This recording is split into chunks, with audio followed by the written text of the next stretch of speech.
Kia ora, breath of life to you, my best beloveds. Today we're in the studio and I wanted to make a painting. I wanted to show you the process of making a painting quite easily. And this is a base here that's just been poured on with some blues and some creams and swept around with a big brush and left to dry.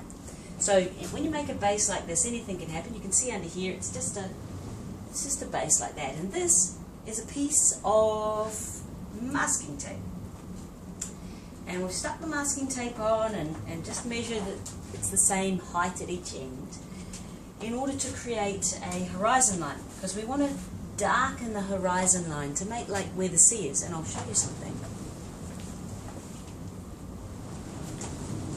You can see in here, this is a photograph. So here's a photograph of the sea at sunset here, and you can see there's a really strong horizon line, and there's the sun setting and the lovely grades of colour. Well, some of those grades of colour are in the sky. It's very moody, and I want to increase the depth of colour here, and I want to increase the sense of definition by having, you can see in here there's lovely lines in the actual sea itself, that really dark line that comes through in here. So we want to make a bit more of our painting by adding some of those types of features. And so this is the first time I have made a vlog of making a painting, which is hugely exciting. And I was just working, and then Spirit said to me, get the camera out, vlog this process. So I was like, really? Must I? And I'm like, okay, this is what I'm up for. I'm up for sharing in this way. So I have propped up a tripod and blue tacked everything on so it stays still. And now I'm going to practice pausing in order to do things and then share what I've done with you. Okay? So patience and tolerance, my darlings. I'm just going to learn how to pause again. Here we go. Okay. So we're taking this old, gnarly, rattly 50-cent brush and some nice dark blue. And you can see I've already done some here, but with this brush, the joy of an old brush is that it doesn't put paint on evenly, right? A crappy brush does a crappy job. An excellent tool. So we want to put the paint on unevenly, and we're using the masking tape. The masking tape is being it's creating the line that we want, that lovely strong horizon line. And we're using this broken up brush to give us a real a nice flickery surface like that. Oop. So I can be I'm just loading it a little bit, off this little cap that the paint had, and just smoothing some around.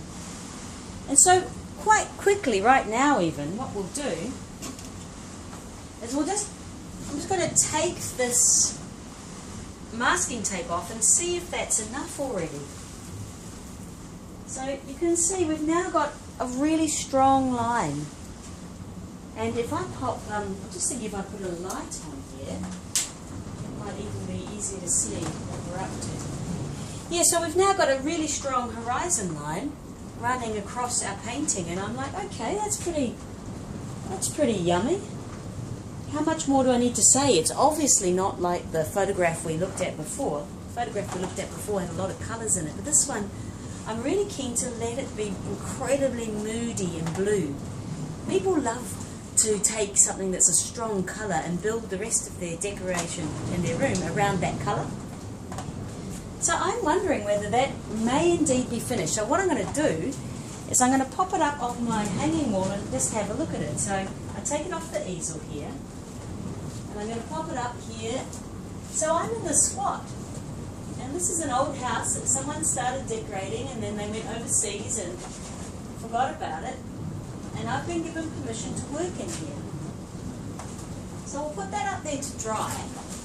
And in the meantime, while that one's drying, here's another one that I did at the same time. I just poured on some enamacryl and some acrylic and swirled it around to make these lovely juicy sea seams. This is quite small, much a smaller one. And when you've done something like this, you look at it and you go, well, I've got a wonderful sense of sea happening in here, and I've got a lovely sense of sky. What do I need to add? So if I'm focusing on what's missing, I can see what's right. Most of it's right? But what's missing? And it's just a sense of that, again, it's probably the horizon line. It's a sense of where your eye can rest. So in this painting now, there's not much resting space. So I think what we'll do is I'm going to sit back there with a hot chocolate, and I'm just going to look at it for a while and make a decision about whether I also put a horizon line in here, just like the other one. So I'll pause you while I think about it, and then we'll come back to work. Okay? See you soon. Hello again. Now, in the process of thinking about this painting, what I did was I turned it upside down. Look, it's quite different upside down. You've got a real sense of a really bruised storm front coming through, which we actually get a lot of out here. I'll show you out the window in a minute. And I quite like it, but either way, whether it's this way or this way,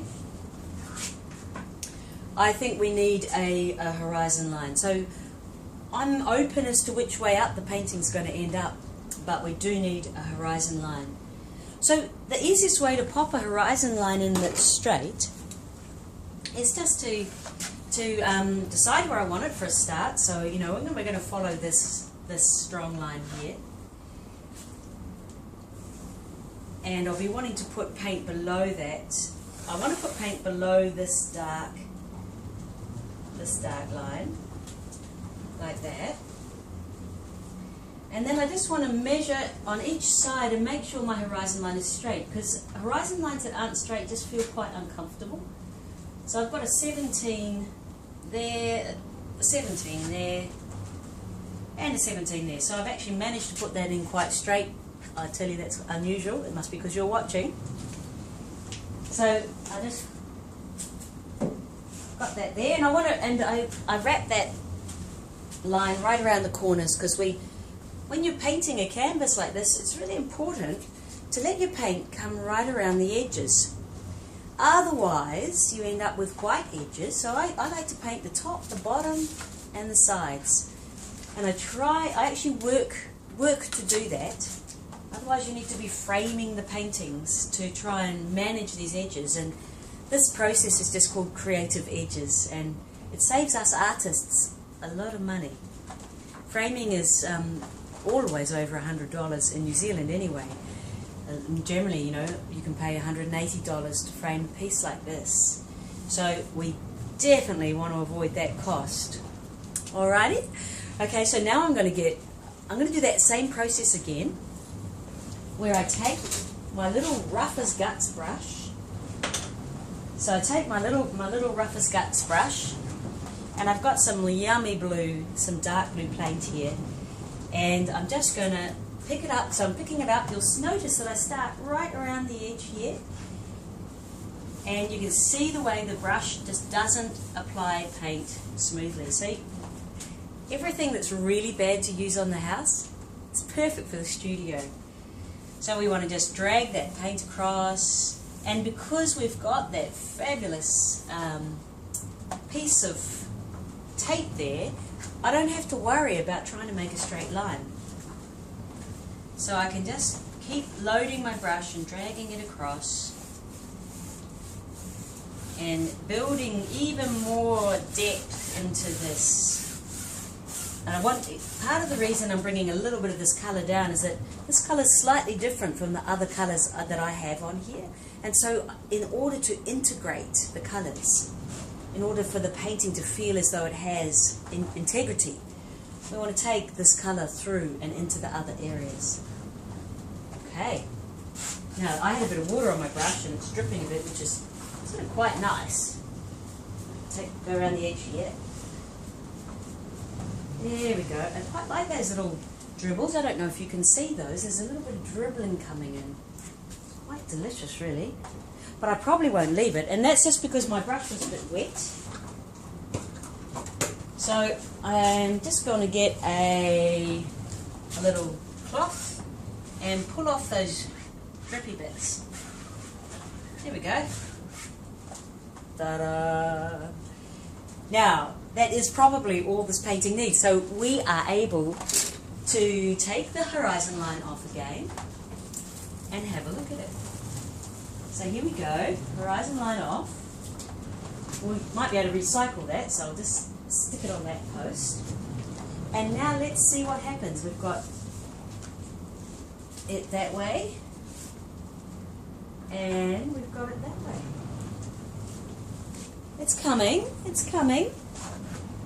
Ooh, I do quite like it that way, you know. I might build this more so that this is the sea. And what I'm going to do now is just show you. Am I? Maybe I'm not. I was going to show you this chair. I might. Let me just show you and see if I can do it this way around, my darlings. This is the, so you can see upstairs. Up above. That's the roof. I'm in an old building that's just been half cared for and stripped down, ready to make into something, and then the owner stopped and went back overseas. And this is my my paint studio, and I'm able to paint in here. I've been given permission to paint in here, and we store some gear here. And you can see the state of this building. This is probably one of my most favourite places in the whole world, and it's a very happy affair. So I'll pause you again and we'll see what happens.